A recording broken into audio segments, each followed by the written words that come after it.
Irmãos, a graça, a paz e a misericórdia do Senhor Jesus. Mais uma vez eu quero reforçar aos irmãos o pedido para que você possa se inscrever no nosso canal do YouTube. Pegue o telefone daquelas pessoas que estão perto de você, escreva essas pessoas quando tiverem dificuldade, para que a gente possa, irmãos, fazer uma transmissão também por ele. E com certeza é o melhor meio para nós estarmos transmitindo os nossos cultos. E eu quero pedir a sua ajuda. E agora quero lhe convidar a abrir a Bíblia comigo no livro do profeta Josué. Os irmãos que estiverem com a Bíblia, eu quero convidá-los a abrir no livro do profeta Josué, no capítulo 24. É um texto que os irmãos conhecem muito bem, e eu quero meditar com você nele e trazer uma palavra, rogando a Deus que essa palavra alcance os nossos corações. Queremos mais uma vez pedir aos irmãos um pouco de paciência. Eu sei que é diferente a gente estar no templo e às vezes o som não está legal, alguma coisa, mas a gente está no templo, acaba ficando tudo mais fácil de equacionar. Pelo telefone, pela transmissão da live, às vezes é um ruído, e eu quero agradecer aos irmãos que estão interagindo, dizendo que não está bom a imagem, não está bom o som. Continue assim, e nós vamos cuidar disso e melhorando, não é? Em nome de Jesus. Depois, já no canal do YouTube, está essas mensagens lá editadas. Você pode adorar a Deus ouvindo mais uma vez, ou postando e colocando para alguém que ainda não ouviu, possa ouvir. Josué capítulo 24, a partir do versículo 1, diz assim a palavra de Deus: Depois reuniu Josué todas as tribos de Israel em Siquém, e chamou os anciãos de Israel, seus cabeças, os seus juízes, seus oficiais, e eles se apresentaram diante de Deus. Então Josué disse a todo o povo: Assim diz o Senhor, Deus de Israel: Antigamente vossos pais, Tera, pai de Abraão e de Naor, habitavam da além do Eufrates e serviram a outros deuses. Eu, porém, tomei Abraão vosso pai, da além do rio, e o fiz percorrer toda a terra de Canaã. Também lhe multipliquei a descendência e lhe dei Isaque. A Isaque dei Jacó e Esaú, e a Esaú dei em possessão as montanhas de Seir. Porém Jacó e seus filhos desceram para o Egito. Então enviei Moisés e Arão, e feri o Egito com o que fiz no meio dele. Depois vos tirei de lá, tirando eu vossos pais do Egito. Viestes ao mar, os egípcios perseguiram vossos pais com carros, com cavaleiros, até o mar vermelho. E clamando vossos pais, o Senhor pôs escuridão entre vós e os egípcios, e trouxe o mar sobre eles, ou sobre estes, e o mar os cobriu. E os vossos olhos viram o que eu fiz no Egito. Então habitastes no deserto por muito tempo. Daí vos trouxe a terra dos amorreus, que habitavam da além do Jordão, os quais pelejaram contra vós outros. Porém os entreguei nas vossas mãos, e possuístes a sua terra, e os destruí de diante de vós. Levantou-se também o rei de Moabe, Balaque, filho de Zippor, e pelejou contra Israel. Mandou chamar Balaão, filho de Beor, para que vos amaldiçoasse. Porém eu não quis ouvir Balaão, e ele teve de vos abençoar. E assim vos livrei da sua mão. Passando vós o Jordão e vindo a Jericó, os habitantes de Jericó pelejaram contra vós, e também os amorreus, os fariseus, os cananeus, os heteus, os girgazeus, os heveus, os jebuseus. Porém entreguei todos eles em vossas mãos. Enviei vespões adiante de vós, que os expulsaram da vossa presença, bem como os 2 reis dos amorreus, e isso não com a tua espada, nem com o teu arco. Dei-vos a terra em que não trabalhastes, e cidades que não edificastes, e habitais nelas, comeis das vinhas e dos olivais que não plantastes.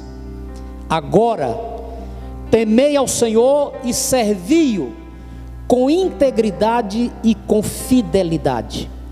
Deitai fora os deuses aos quais serviram vossos pais, além do Eufrates e no Egito, e servi ao Senhor. Porém, se vos parecer mal servir ao Senhor, escolhei hoje a quem sirvais, se aos deuses a quem serviram vossos pais, que estavam da além do Eufrates, ou aos deuses dos amorreus, em cuja terra habitais. Eu e a minha casa serviremos ao Senhor. Glória a Deus. Meus queridos e amados irmãos, nós estamos diante de um dos mais ricos textos da Bíblia Sagrada, da palavra de Deus. Josué foi o escolhido de Deus para que pudesse suceder a Moisés. E a Bíblia diz que já na sua idade avançada, Josué reúne todo o povo de Israel, as autoridades do povo, e manda que eles façam uma escolha. Sempre nós estamos diante de escolhas, precisamos sempre escolher. E eu gosto sempre de repetir que só é capaz de fazer escolhas quem é livre. Quem não é livre não pode fazer escolha. Escravo não escolhe, só quem é livre. A Bíblia diz que nós fomos libertos por Cristo Jesus. Gosto sempre de fazer uma colocação em relação aos nossos filhos. Nós somos responsáveis por eles até um determinado momento, civilmente falando. Moralmente seremos a vida toda, civilmente até o momento em que eles se emancipam. Depois eles seguem seus caminhos. Nós dizemos sempre a eles o que gostamos, o que queremos que façam, mas eles passam a ser livres para tomarem as suas decisões. Assim somos nós diante de Deus. Chega um momento em que Deus deixa claro qual é a sua vontade, mas nós precisamos tomar decisões, nós precisamos escolher. E Josué nos mostra exatamente isso. Ele faz um relato histórico da forma bonita, gloriosa, como Deus se relaciona com o seu povo. Desde a formação dos seus cabeças, os patriarcas, passando pelo tempo em que viveram no Egito, a forma escrava como ali viveram, e a libertação como Deus lhes deu, todas as conquistas, todas as vitórias. E bonito que o Senhor diz através de Josué a esse povo: todas essas conquistas não foi a força de vocês, não foi a espada de vocês, foi o Senhor que fez isso. Só que exige de nós, por mais habilidosos que somos em algumas áreas, exige de nós a rendição e humildade àquele em cujas mãos está todo o poder. E é exatamente o que Josué diz aqui. Não foi, Deus diz através de Josué: não foi a espada de vocês. Levantou-se também o rei de Moabe, Balaque, pelejou contra Israel, mandou chamar Balaão para vos amaldiçoar, porém eu não quis ouvir Balaão. Ele teve que vos abençoar, e assim vos livrei de suas mãos. Passando vós o Jordão, vindo a Jericó, os habitantes de Jericó pelejaram contra vocês também. E aí ele descreve aqui a enorme quantidade de povos reunidos que lutaram contra Israel. E ele diz: porém os entreguei em vossas mãos, no versículo 11. Enviei vespões adiante de vós, que os expulsaram da vossa presença, bem como os 2 reis dos amorreus.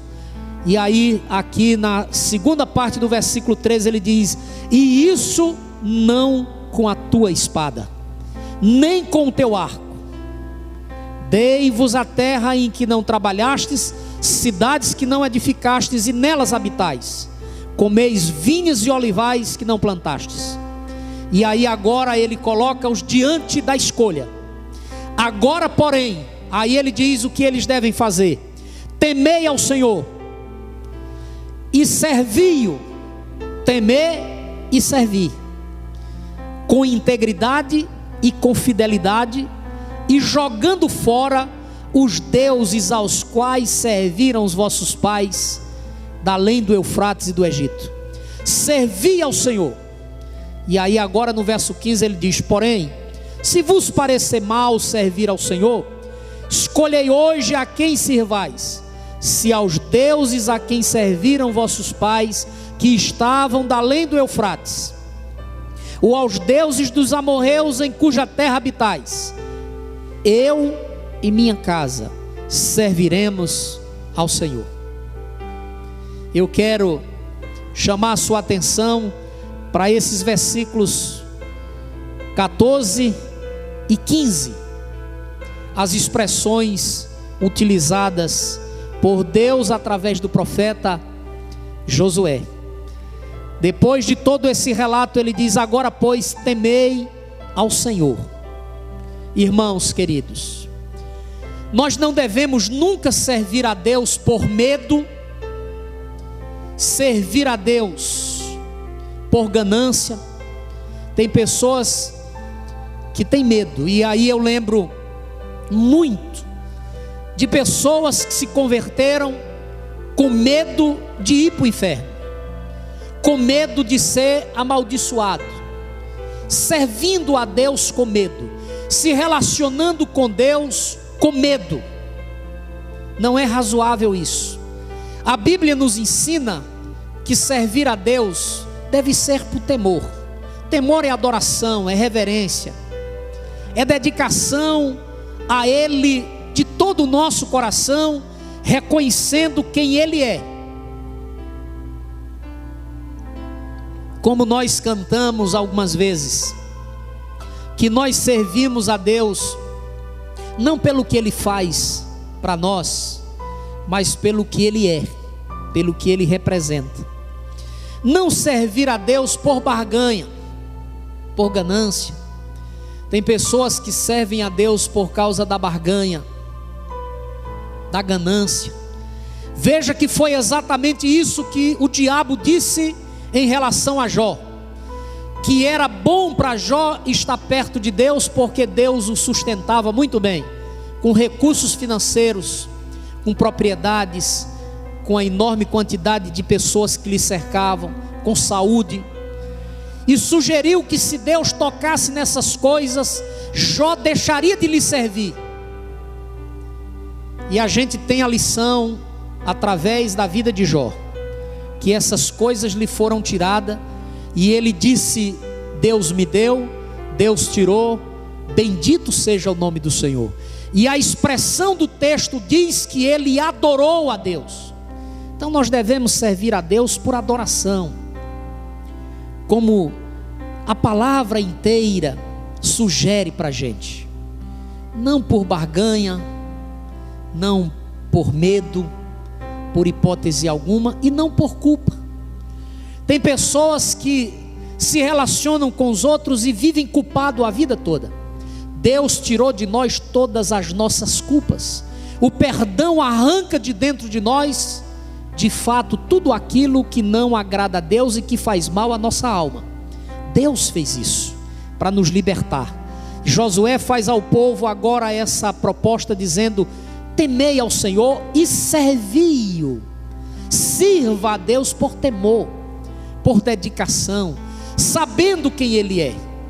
Esse é um momento em que nós precisamos estar tomando decisões inteligentes, sábias, a partir da palavra de Deus. Então, é a primeira expressão que encontro aqui no versículo 14: servir a Deus por temor. E aí ele coloca mais duas coisas: com integridade e com fidelidade. Tem pessoas que são fiéis, mas não são íntegras. Como assim, pastor?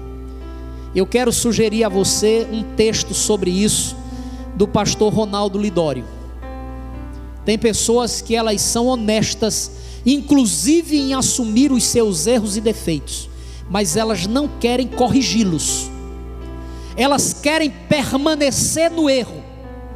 Elas são honestas, mas não são íntegras, continuam errando, continuam conscientemente cometendo os erros que elas próprias identificaram, assumiram, mas não querem abandonar. A Bíblia diz que aquele que confessa e deixa, alcança misericórdia. O texto completo, a expressão diz que aquele que encobre as suas transgressões jamais vai prosperar. Mas tem gente que confessa e não deixa, confessa e continua na mesma prática do erro.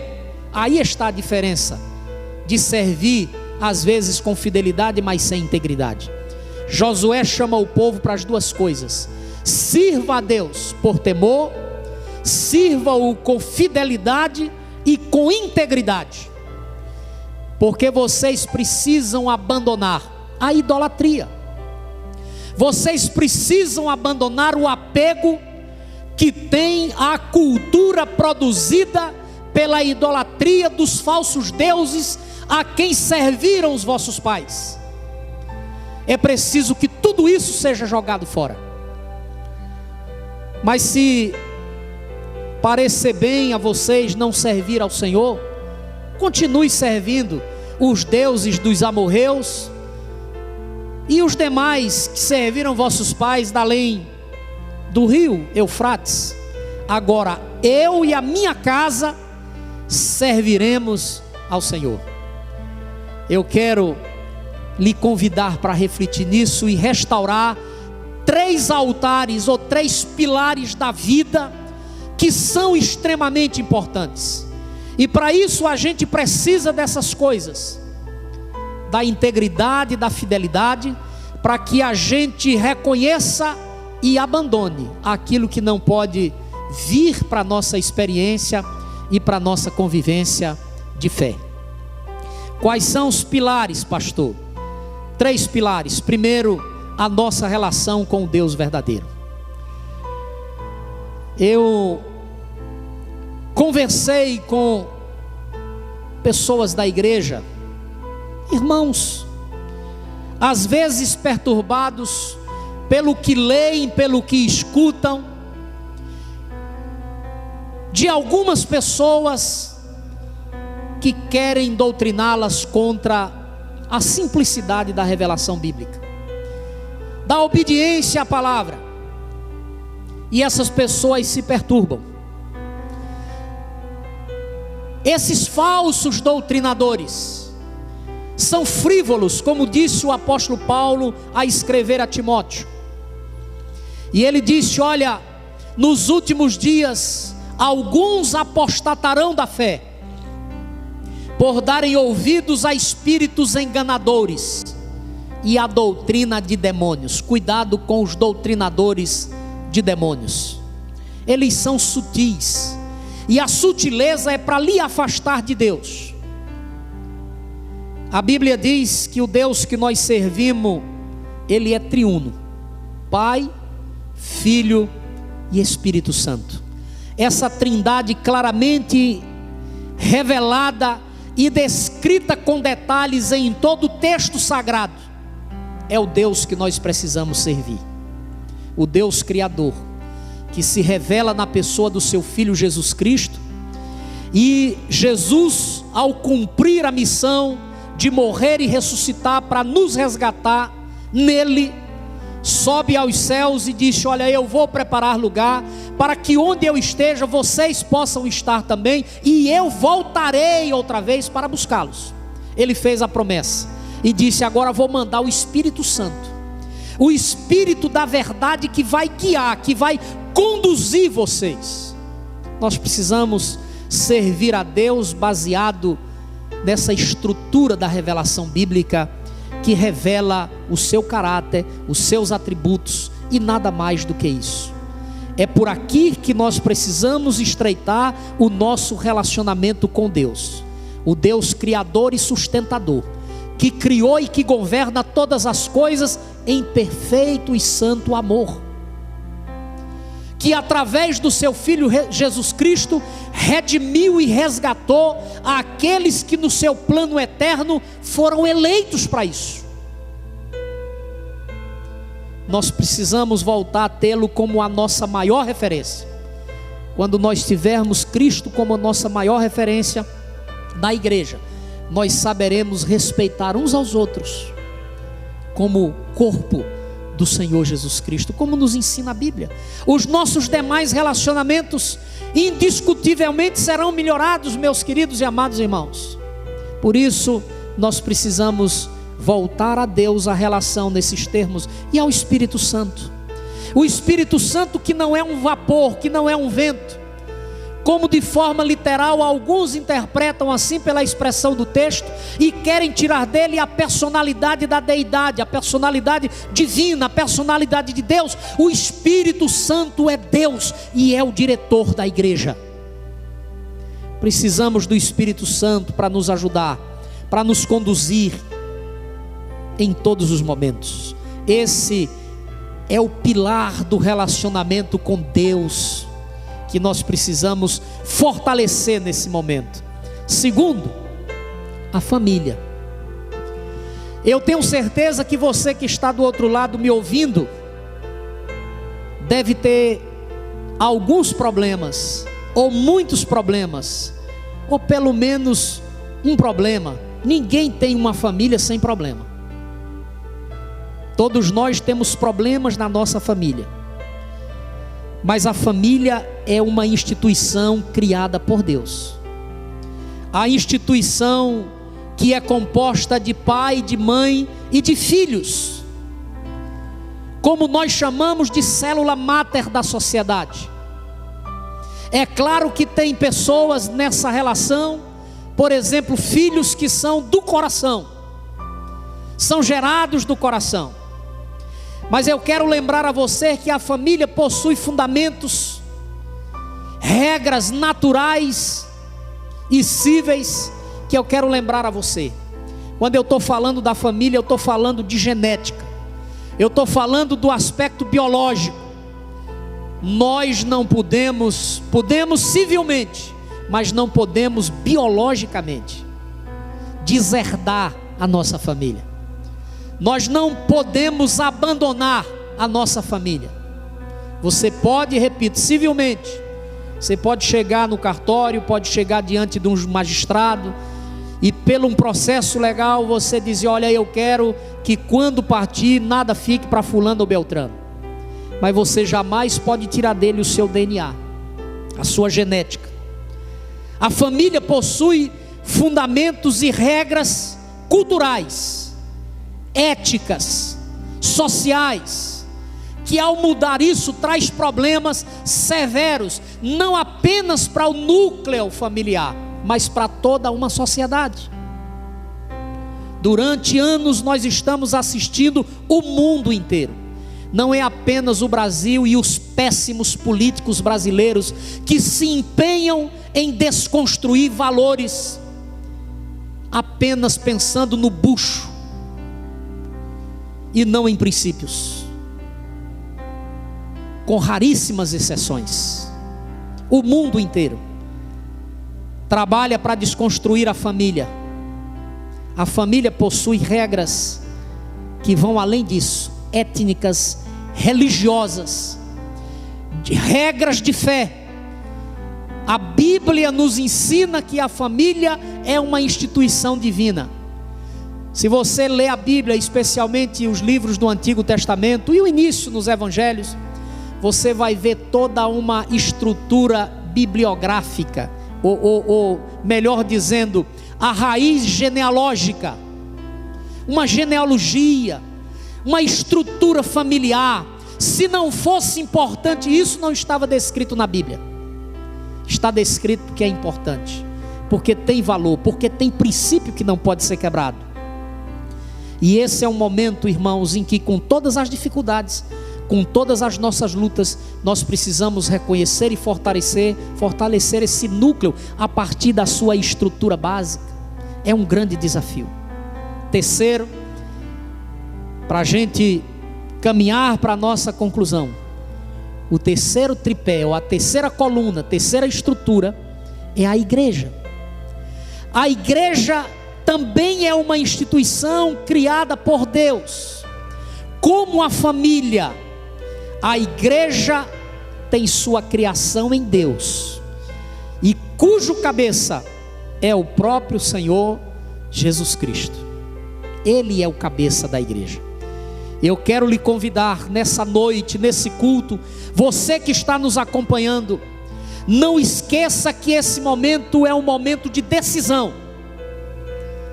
É um momento em que nós precisamos decidir. Josué fez um relato histórico, refletiu sobre a presença de Deus e disse ao povo: olha, agora vocês tomem a decisão. Se vocês quiserem servir os deuses dos amorreus, que serviram vossos pais da além do Eufrates, sirvam. Agora eu e minha casa serviremos ao Senhor. Para servir ao Senhor é preciso temor, integridade e fidelidade, para que a gente lance fora a idolatria e tudo aquilo que na prática da nossa vida toma o lugar daquilo que é prioridade. Se a gente não tiver esses valores no caráter, nós não vamos poder servir a Deus. E aí eu quero lembrar a você dessas colunas que nós precisamos fortalecer. Primeiro, a nossa fé em Deus e o nosso relacionamento com Ele. Segundo, a importância de reconhecer o valor da família e estarmos dentro de todo o possível e o razoável, vivendo em comunhão e harmonia. Terceiro, a igreja, que é uma instituição divina. E eu quero, para concluir, dizer a você algumas características da igreja que só estão nela. E quando eu falo da igreja, eu não estou falando de cadeira, não estou falando de parede, eu estou falando do povo de Deus reunido como corpo de Cristo. A igreja é a comunidade dos dons, o lugar aonde o céu vem para os homens, através da doação do carisma. Carisma não é aquilo que torna as pessoas simpáticas, mas que as tornam funcionais, habilitadas para realizar aquilo para o qual elas nasceram. A Bíblia diz que é na igreja que elas recebem a clara distinção do significado para essas habilidades virem para a prática da sua vida. Os dons.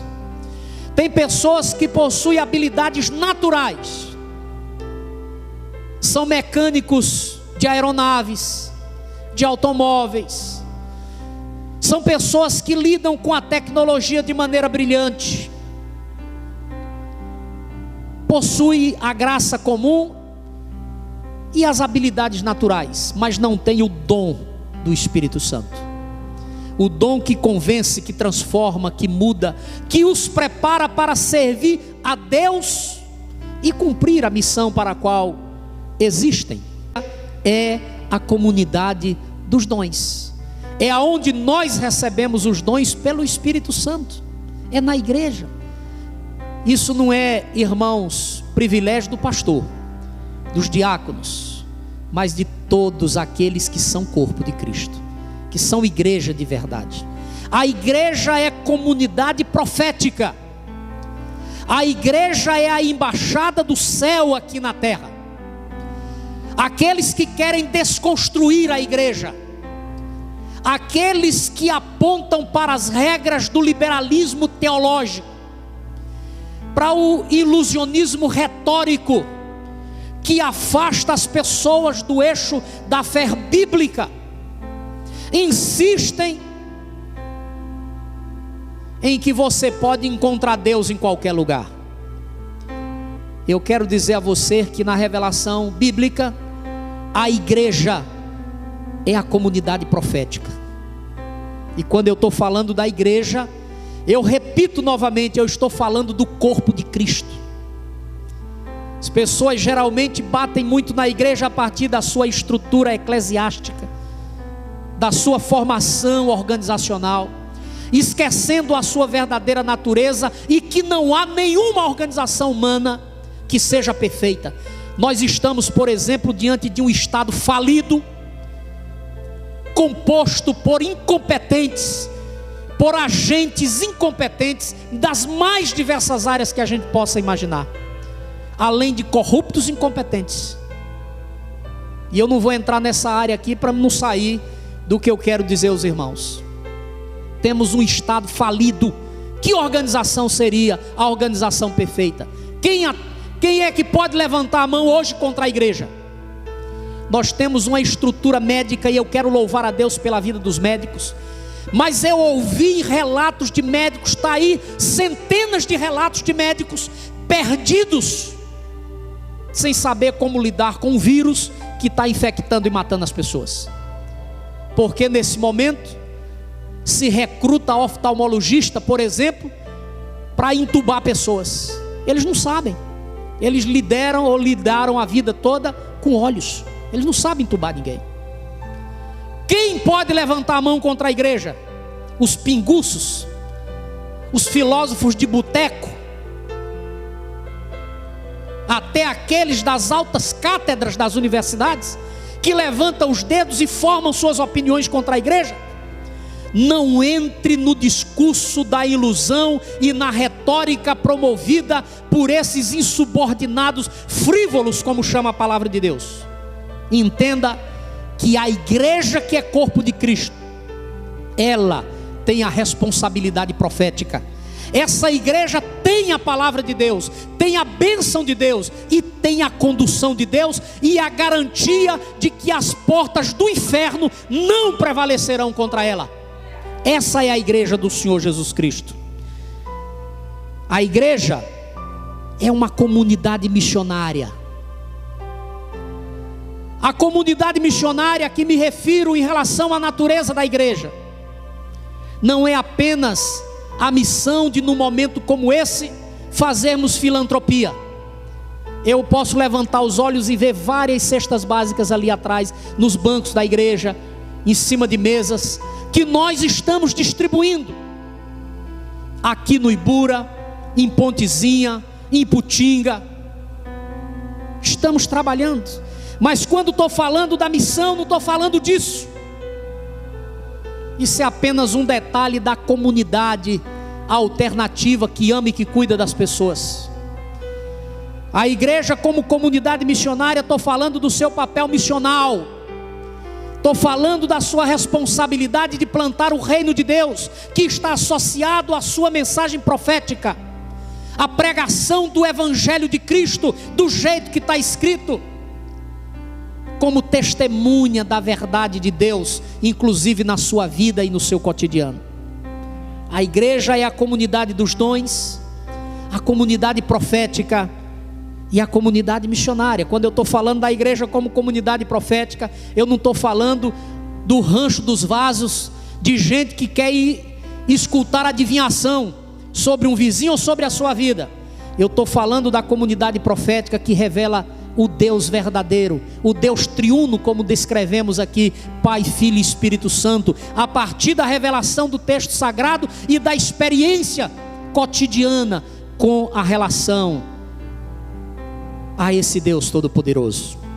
Finalmente, a igreja é a comunidade da cura. Meus queridos e amados irmãos, quando eu digo isso, Eu lembro de um texto que eu li de um filósofo analisando a doutrina da salvação, a soteriologia, e ele disse que a palavra que é traduzida, por exemplo, como salvação, a partir do latim, a palavra sacer, que significa saúde, e ele faz um relato da cura que Deus produz na vida da gente. E quando eu estou falando da cura, é claro que às vezes nós imaginamos logo na nossa cura física, e eu, para não esquecer, quero pedir oração por todos aqueles que estão enfermos. Nós temos vários irmãos aqui da igreja que estão enfrentando esse problema, que estão tomando medicamentos. Nós vamos orar por eles. E quero pedir em especial oração pela Cláudia, foi professora das nossas filhas, uma das pessoas que trabalhou na coordenação da escola Cecília Meirelles, e que no dia de hoje foi levada para a área vermelha de um dos hospitais do Recife, e muito provavelmente deverá ser entubada. E eu quero pedir oração pela Cláudia. Quando nós falamos da cura, geralmente a gente pensa nisso, devemos orar pela cura física. Tem pessoas que Deus cura de Covid-19, que Deus cura de câncer, que Deus cura de tuberculose, que Deus cura de lepra. Mas tem pessoas que Deus cura no câncer, no Covid-19, na tuberculose. São pessoas que vão continuar carregando no físico essas marcas, mas são pessoas curadas, são pessoas livres de alma, são pessoas que nos ensinam as mais profundas lições, sabendo que esse tabernáculo é passageiro, ele se desfaz. Indiscutivelmente aqueles que não morrerem de Covid-19 vão morrer, sei lá de quê. Pastor, o senhor está profetizando? Não estou profetizando, eu estou reafirmando um princípio bíblico. O salário do pecado é a morte. É uma pena que de fato a gente tenha visto o mundo passar por um problema desse, e o nosso país se agarrar na enfermidade, na miséria, nas desgraças das pessoas, para polarizarem uma guerra e duelarem político e ideologicamente. A igreja precisa ficar fora disso. Nós precisamos estar acima, irmãos. Essa é a palavra, acima dessa discussão. A igreja precisa estar acima da mediocridade, daquilo que se experiencia nos relatos dos teóricos de Facebook, que não sabe sequer escrever corretamente a palavra, às vezes quanto mais tratar do assunto em discussão. A igreja precisa estar acima de tudo isso.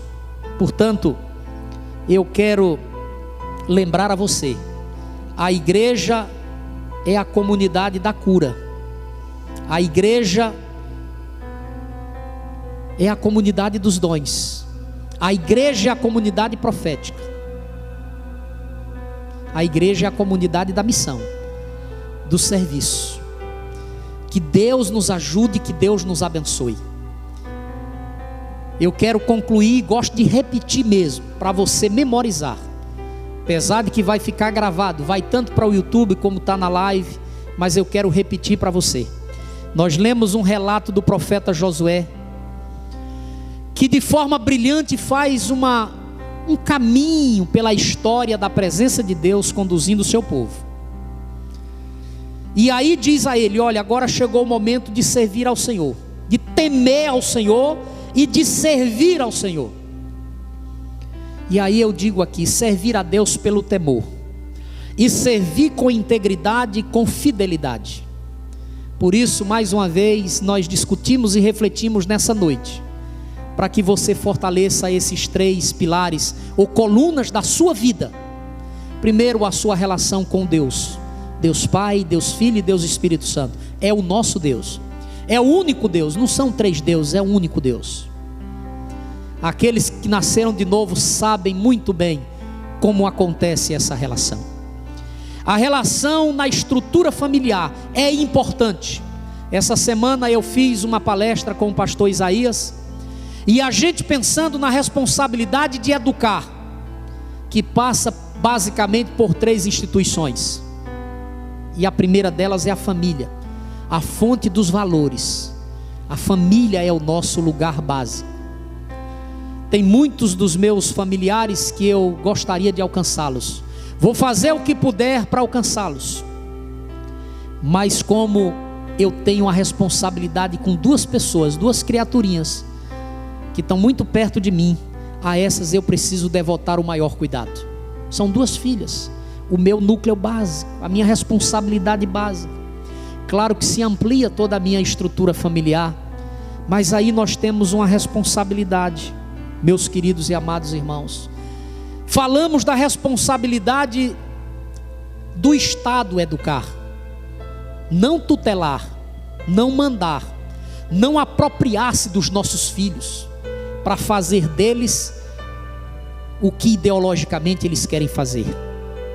E nós temos a responsabilidade de educar pela igreja.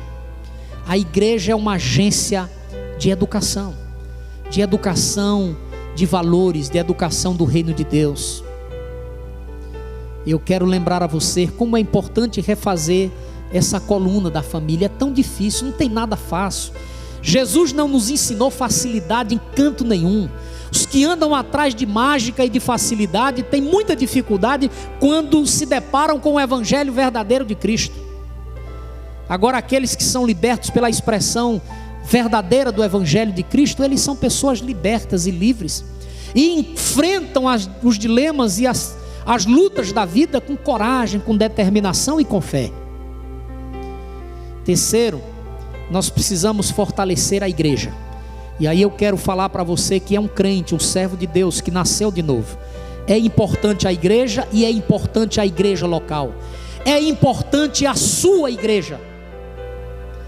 Cuidado com a linguagem daqueles que dizem: a igreja não é templo, a igreja não precisa. A igreja precisa de tudo que a igreja precisar. Nós precisamos fortalecer. Portanto, meus amados irmãos, que Deus nos abençoe, que Deus nos ajude, que Deus abençoe a sua vida e que fortaleçamos isso para o louvor e para a glória do seu nome. Eu quero orar com você, pedindo a sua bênção, pedindo uma semana abençoada. Nós estamos entrando para finalizar mais um decreto, mais uma quarentena do governador de Pernambuco. Vamos orar por aqueles que estão doentes, vamos orar pelos cientistas, que eu acredito que com muita responsabilidade estão procurando uma vacina para matar essa peste, para neutralizar essa peste que é o coronavírus. Vamos orar pelas famílias enlutadas, vamos orar pela nossa nação, pelo nosso povo, pedindo que Deus tenha misericórdia de nós, que essa nação de fato se volte para Deus, levante os seus olhos ao céu e peça misericórdia a Deus. Como sacerdotes do lar, como líderes, como crentes, servos de Deus, nós devemos pedir a Ele a sua misericórdia. Devemos trabalhar a estrutura, melhorar a estrutura do nosso núcleo familiar, e devemos entender o que é a igreja e fortalecer a igreja. Que Deus abençoe a sua vida, que Deus abençoe a sua família, e que tenhamos toda uma semana de vitórias para a glória de Deus Pai.